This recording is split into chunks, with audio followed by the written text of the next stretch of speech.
Coming up, Ipswich City Council's final meeting of the year on December 9 wasn't without its tense moments, including the rejection of officers' recommendations for a new childcare centre. The Mayor calls for the renaming of Paul Pisasale Bridge and Pisasale Drive, and more big dollars for Springfield Parkway and Springfield Greenbank Arterial. It's Thursday, December 9, 2021, and I'm Alan Roebuck. Welcome to Ipswich Today, which acknowledges the traditional custodians of the land on which it is produced and pays respects to elders past, present and emerging. This podcast is supported by Kinetics, people-powered web hosting trusted by Australian businesses since 1999. The final council meeting of the year considered sensitive issues and what-if scenarios. Ipswich Mayor Teresa Harding joins the show. Thank you for speaking with Ipswich Today, Mayor Harding. Oh, thank you, Alan. Before we get to the meeting proper, it started with a very emotional condolence motion for Matty Bowden of the Marburg Hotel fame. I could hear the emotion in the room.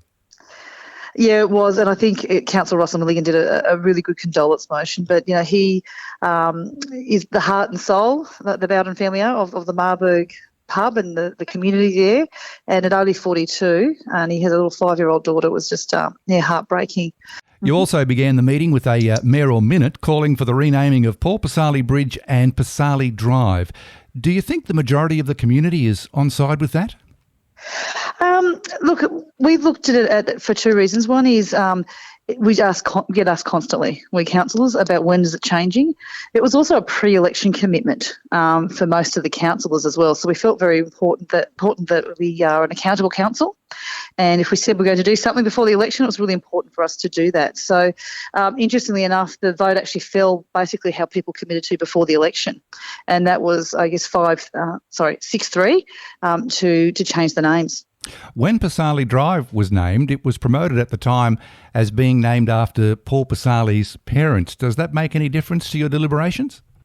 As a council, we're trying to be forward-looking, but we've got a lot of legacy issues that we've had to deal with the last 20 months. We knew the memorabilia was coming up, so we thought we'd wait until the memorabilia was coming up to address the bridge so we could sort of deal with it in one meeting, not drag things out all the time. I think it's an important part of us in closing the chapter of the past. Talking of the memorabilia, it's had extensive coverage in the Brisbane media. How did the auction go? It's still ongoing. Go on to lloydsauctions.com.au and you can still bid. I went on there at 7 o'clock in the morning and it was already off and running. And how long does the auction go for? For 2 weeks and just in time for Christmas. Now on to more serious issues, the proposed Arterial childcare centre development. This decision took up a lot of time at December's meeting. Is this the first major planning decision recommendation by council officers that the current councillors have overturned or not agreed with? Look, I think it would be. Today, Council rejected the proposed new childcare centre. The application went to an independent decision review panel, and so it got voted down 8-1. Is it true that objections and the petition were drummed up by existing nearby childcare centre owners worried about competition? Oh, you'd have to ask them, Alan. Their responses were part of the independent decision review panel, so they had ample opportunity to present their case. It's all on YouTube and plus the presentations that they made as well. So we certainly did take that into consideration. I got a strong sense there was intense pressure on councillors not to approve this one, while other centres have been approved elsewhere in Ipswich in sort of similar suburban settings. Do you think this one will end up in the Planning and Environment Court? Well, that'll be up to the applicant. And this is one thing that we spent a lot of time on, I think, because we are the fastest growing city in Queensland, so we do need these facilities. But we also have to make sure we do have a planning scheme. And, 8-1 voted the fact that this conditioned application did not fit in with the planning scheme. And we gave a lot of reasons for that, including noise, effluent collection, hours of operation, landscaping, parking, traffic congestion. There was a lot of things that it was not adhering to the planning scheme. So I guess it'll be up to the applicant. Council also moved that a response to the proposed call-in by the state government about the Wanless facility at Ebenezer should be provided to the minister in a formal session, in a formal manner from council. Do you think this will really stop the proposed call-in going ahead? Well, that'll be up to the state government. The council has been quite clear. We embrace recycling. We'd love to see the recycling facility go ahead, and we did approve that. What Ipswich doesn't need is another new landfill. We already have 8 privately owned landfill. We have like 19 years worth of landfill around in those facilities there as well. So to have another new one that's so close to residents when we don't need one, it's really disappointing to see this happen. We're certainly hoping that the minister, if he does call it in, does uphold the decision of council. There was a special meeting of the Ipswich Central Redevelopment Committee an hour before the December council meeting, and those recommendations then went on to the full council meeting. I was hoping to hear details of the tenants and who the cinema operator would actually be. Can you explain in simple terms what happened at this special meeting? Yeah, we had 2 decisions. One was to approve going into a lease with a tenant. It's as frustrating for us as it is for you, Alan. We love to give good news, so we'd love to tell you who the tenant is, but unfortunately, due to the commercial and confidence arrangements, and we're still under some negotiations, we can't announce it just yet, but as soon as it's signed on the dotted line, we can. But today, with the cinema operator, it wasn't the signing of a lease. It was, I guess we've been through a tender process. We're now with a preferred tenderer, and we're going in that final 3 months of negotiations. So we did select a cinema operator that presented the best offer to council with the highest return over the lease of the term, the lowest capital expenditure required from council, but also the lowest annual promotional contribution from council as well. And as a benefit, they also are occupying a smaller leased area than council proposed. So we now have additional shop front there that we can lease out and make more money from. So if I add 3 months to December, we're hopefully going to actually hear the result by about March. Yes. And in the ordinary meeting, we also approved a development application for a gym to operate in the Nicholas Street precinct 24/7. We also approved a DA for the Commonwealth Hotel as well. So it's great to see things progressing like this. We've touched on the growth pressures of increasing population, and it was good to see a successful tenderer for the Springfield Parkway, Springfield Greenbank Arterial Stage 1. Can you just update us on the cost and the scope of works? Yeah, look, this is council's biggest road project in our history. It's a $20 million rehabilitation and duplication of the Springfield Parkway and also the Springfield Greenbank Arterial. So it's another significant step with approving the tender there. So the Springfield Parkway and the Springfield Greenbank Arterial are identified as a principal road and a principal cycling route for us as well. So some sections of these roads see more than 20,000 vehicles a day. So it's really important that we expand these roads. When I think back to the early 2000s, and it was pretty quiet out that way. Yes, yeah. It certainly has changed a lot, Mayor Harding. There was also a review for the terms of reference for committee meetings. Why and what's changed here? Look, we're in that journey of continual improvement, Alan.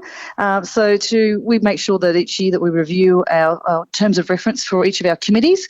Are they effective? Are they not? How can we improve them? Do we stop doing things, change things? So one of the things that has changed that the councils may bring up matters of public interest in the committees, which I think is a really great way to enfranchise the councillors to bring up more things that are happening in the community. Can you give me an example of what a matter of public interest might be?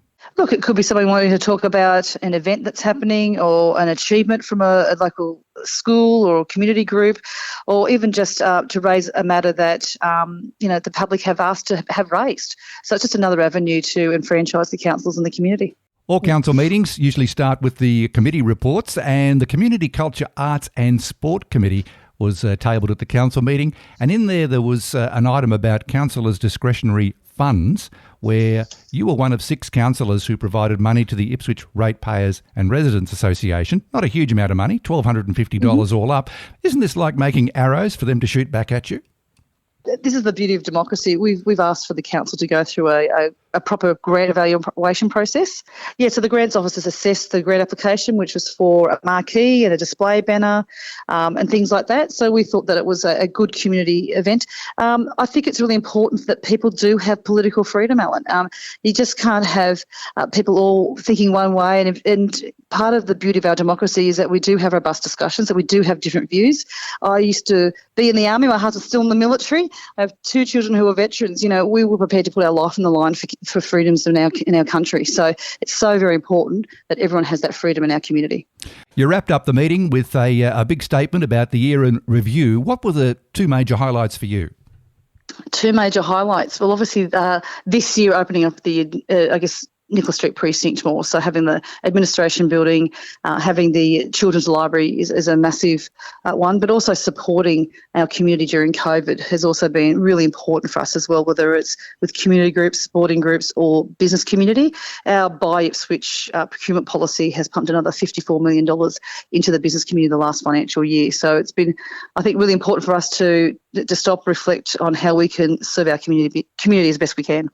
On that subject of the local buy, what's been the feedback from the two chambers of commerce? They have said it's probably the single biggest thing that we can do to help our business community. Just give them the opportunity. They just want the opportunity to tender. And we've also now have a forward procurement schedule, which is basically our order book over the next 18 months. We have over $91 million worth of orders that are sitting there. So businesses can now go through there. They can see if they wish to tender for something that's coming up in 3 months, 12 months, 18 months' time. And it allows them to plan and hopefully maybe it allows them to partner and collaborate with other businesses in responding to tenders. Mayor Teresa Harding, this will be our last catch-up before Christmas and the New Year. So all the best to you and your family for 2022. And thanks again for talking to Ipswich Today. Thank you, Alan, and Merry Christmas or Merry Festivus, as they say. And a reminder, you'll find handy links in the show notes, including to Council's minutes and agendas, and Council's YouTube channel, where you can watch all meetings live and on demand. Ipswich Today is supported by Kinetics, people-powered web hosting trusted by Australian businesses since 1999. This podcast is also listener-supported. Please make a once-only gift or regular donation to help keep it online. Just go to ipswichtoday.com.au and click the donate button on the homepage to make a payment through PayPal.